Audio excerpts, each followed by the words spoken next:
2004 is often regarded as one of the greatest years in gaming due to the sheer number of acclaimed and revolutionary titles that came out at that time. It's also one of the greatest years for PC hardware, and for proof of that you need look no further than at the graphics cards that made their debut. ATI was nearing their peak, and Nvidia was eager to rebound after the damaging FX series. What ensued was one of the most legendary card battles in GPU history. And what better way to kick off this new series, reviving classic bouts in the graphics card industry, than with the GeForce 6800 Ultra and Radeon X800 XT Platinum Edition. This is Pixel Pipes.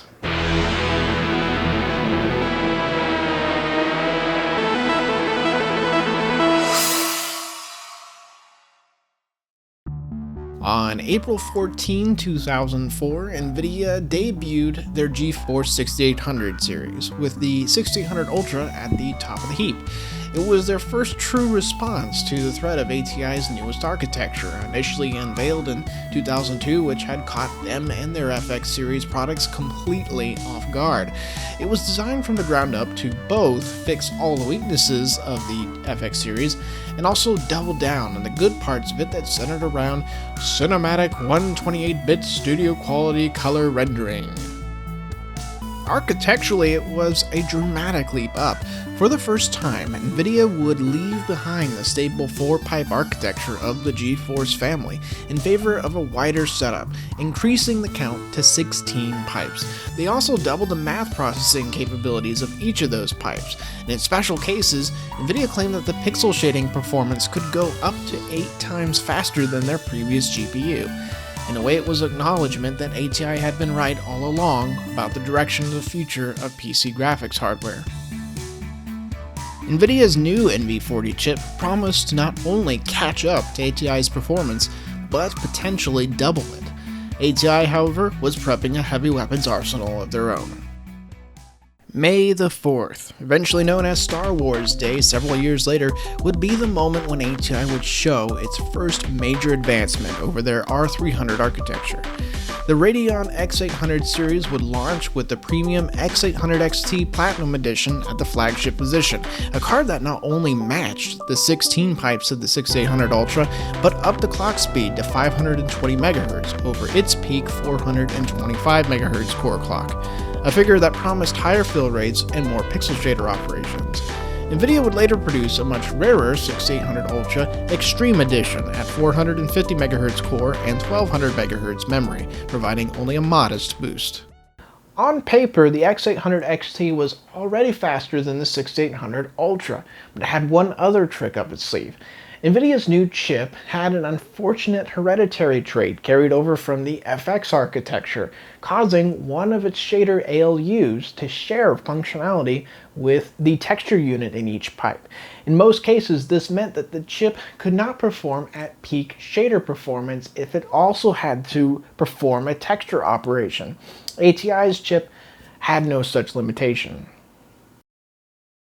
Both cards were among the first to utilize the newest GDDR3 standard, which boosted clock speeds and bandwidth dramatically over DDR, and had several advantages over the more rudimentary GDDR2 standard. This, along with architectural enhancements, allowed the cards to utilize anti-aliasing in almost all games of the time, even those that pushed the visual envelope with playable frame rates. GDDR3 was also the reason why the 6800 Ultra and X800 XT Platinum Edition were notorious for being almost totally devoid of supply in the retail space for several months after launch. So a word about testing. As is usually the case with all testing at Pixel Pipes, the goal is not to build an era-appropriate system for each card, but rather to equip them with CPUs that are much more powerful and drivers that are more mature than what was available at the time of launch. While not all CPU-limited scenarios are avoidable, the goal is to evaluate the card's true performance under more ideal conditions, and hopefully learn some new insight. I have in my collection a standard PCI Express 6800 Ultra. Some ran at 400 MHz core, while many, like this one, run at 425 MHz, which is within the range of official specs for this card. I also have an X800 XT on PCI Express, though not the Platinum Edition, and unfortunately the 2 nanosecond memory on this card isn't up to the task of running at Platinum speeds, so I instead used a X850XT PE downclocked to the correct settings. So in 3D Mark 03, the difference between them is a little over 100 points in favor of the 6800 Ultra, but this is really the difference between a frame or two in each test, and a variance you'd see if you were to simply run the test more than once on the same hardware, so we'll call this one a draw. In 3D Mark 05, the difference is more respectable, with the balance this time tipping in favor of the X800 XT Platinum, and likely owing to the greater shader complexity with this benchmark. In Halo, we see another instance in which the X800 XT is showing better results, with about 12% more performance than the 6800 Ultra, a modest but nonetheless statistically significant result. Of course, we're also talking frame rates approaching almost 200 for both cards, so it's not a difference that means much for gameplay. In Far Cry, we're again seeing the scales tip towards the ATI card, though not by much if you're not using anti-aliasing. With AA and anisotropic filtering enabled, the difference grows to over 23%, which is not only significant numbers-wise, but also in terms of gameplay, especially when you're facing off against enemies in the more strenuous scenes. In Half-Life 2, the very game that many people bought these cards for back in the day, we're seeing 22.8 frames per second more on the Radeon card than the GeForce, which translates to 22.8% higher performance.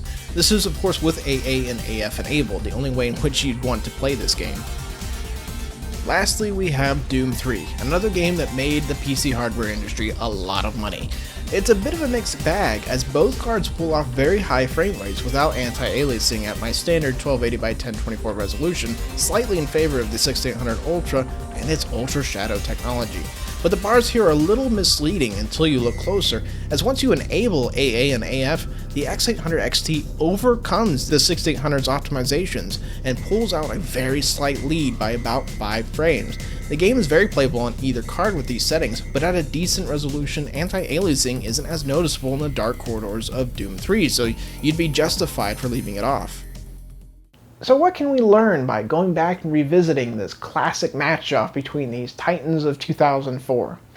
Well, going back to the vintage reviews from 13 years ago, it seems, if anything, that the difference between them has only grown.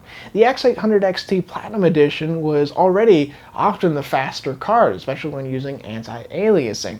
But sadly for the 6800 Ultra, in the years since, driver optimizations and the availability of faster CPUs has only caused the gap to widen, and it's astonishing to see the 6800 Ultra even lose in Doom 3 with AA turned on, something that, as far as I can see, wasn't ever the case back then. But the 6800 Ultra and the GeForce 6 series in general had one advantage that no one could deny, and that was in its features. NVIDIA liked to tout the fact that their cards supported the latest DirectX 9 standard, Shadow Model 3.0, and that made their cards more future-proof. At the time, that sounded more like blustering and kind of a sore losery way of trying to save face. But as it turns out, that would be the new standard for the next generation of game consoles. And that meant a whole slew of game engines and ports of games to the PC that actually required SM3 as a minimum spec. Then there were driver features. At the time, NVIDIA had quite simply a more robust and easier to use driver interface, which supported game profiles with individual application settings, something commonplace nowadays, but for a while an exclusive feature of Forceware drivers. GeForce 6 cards also supported a higher level of AA, a mode called 8xS, which combined 4x multisampling AA with just a little bit of super sampling to create a smoother overall image, a feature extremely useful in older games. If you own a Quadro equivalent card, you could even make use of 16xS, which used a larger amount of super sampling. Then when the GeForce 7 series released, NVIDIA introduced Transparency AA, specifically addressing aliasing and alpha textures, which they then backported to the GeForce 6 series with later drivers. ATI did a similar favor for its users when it introduced its equivalent Adaptive AA, which actually works on all R300 base cards and newer. Wrapping it up, both cards have their advantages, and in some ways it's really a matter of performance versus features, as in retrospect there simply aren't a lot of cases where the 6800 Ultra has the best of both worlds. Improvements in drivers and greater CPU overhead have seen to that. If you're building a 2004 era retro PC, the ATI cards are simply the fastest. And actually you can find an X850 XT Platinum Edition for around $15 as of the making of this video. Whereas the X800 XT and 6800 Ultra are both highly sought after and command a wealthy ransom. The X800 XT is an incredibly elegant card with its svelte single-slot, cooler, and shorter PCB, while the 6800 Ultra is kind of like a vintage Rolls-Royce. It's pleasing to the eyes, if not a little cumbrous. 2004 was an amazing time to be a PC gamer. Multiple groundbreaking new titles were released that pushed the state-of-the-art to new horizons, greatly expanding beyond the shackles of contemporary consoles and teasing the form in which the next generation would take shape. Hardware was not only advancing by leaps and bounds, but was able to immediately showcase its benefits with each new title, nearly obsoleting the top cards from just the previous year. Having spent my halcyon years as a teenager basking in the glow of this expanding new frontier that seemed to move at a feverish pace, it's almost impossible not to wax on nostalgia about the hardware and the industry as a whole at that time. It's a bygone era where the line between PCs and consoles have since permanently blurred, and the forces that guide technology today have slowed their march to a much more judicious pace. But I'm happy I got to live it, and it was a lot of fun being able to rediscover that time once again, and I hope it was a lot of fun for you too. That's it for this first edition of Card Battles. If you like this new series, leave me some feedback, and keep it plugged to this channel as I have a lot more on the way. So, thanks for watching. I'm Nathan, and this has been Pixel Pipes.